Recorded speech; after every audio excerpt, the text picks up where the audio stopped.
Thanks, Councillor Corlin. Thanks to my colleague Deputy Troy for raising this issue, and thanks to the gallery for their patience. There are a number of issues, but two key points really that I want to frame my short contribution around. And firstly to say, Minister, clearly cycling's time has come. There's never been such an appetite, such an enthusiasm and such a growth in cycling and the use of bicycles in Ireland, and particularly I'm talking and referencing this as Dublin spokesperson. There's a huge desire on the part of people across all age groups and across all genders, not only to do their bit for climate change, but actually to do something that they enjoy doing, which is cycle, whether it's to work or whether it is as part of an amateur sporting pursuit or whether it's just a leisure activity. And the proof of the pudding in terms of cycling safety, I think, will be when parents of 11 or 12-year-olds feel safe in allowing those 11 or 12-year-olds cycle alone on properly segregated, off-road, obstacle-free cycle tracks. And I'm talking about that from a national perspective, but specifically from a Dublin perspective.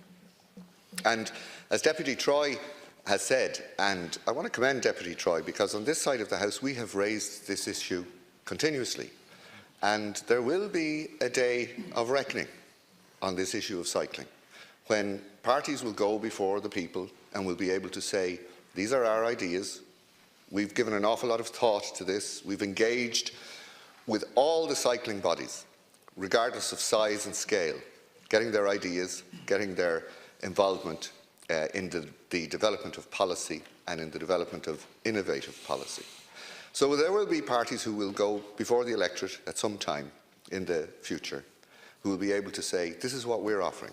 And there will be others who will have to say, I was there, I had huge power and I had huge influence. Unfortunately, I concentrated a lot of that power into stuff that wasn't germane to the ministry and the department that I had authority over. And specifically, Deputy Troy has raised the issue of what happens between the gap of 2018 and 2027, when all the Bus Connects projects are to be completed. As a minister, you do gravity exceptionally well. You don't do urgency particularly well. And the whole climate change urgency is a piece that on this side of the House we take particularly seriously. So the 2 points I want to mention is this. Someone needs to lead the debate into the public that the public space that motorists by and large have taken for granted as theirs over the years does not belong exclusively to them anymore, and that it is a space that must be shared. It must be shared with cyclists, it must be shared with pedestrians and other users such as public transport. And that is a step change, Minister, that has to be made and requires significant leadership. And it has to include advances that no one seems to have taken account for, things like scooters and electric bikes, because our existing bus lanes don't even cater for the speed of those vehicles. So they're the key points, Minister, that you have to lead on. And it's going to require radical decisions, but a lot of leadership to persuade the public that the public realm is a realm that must be shared.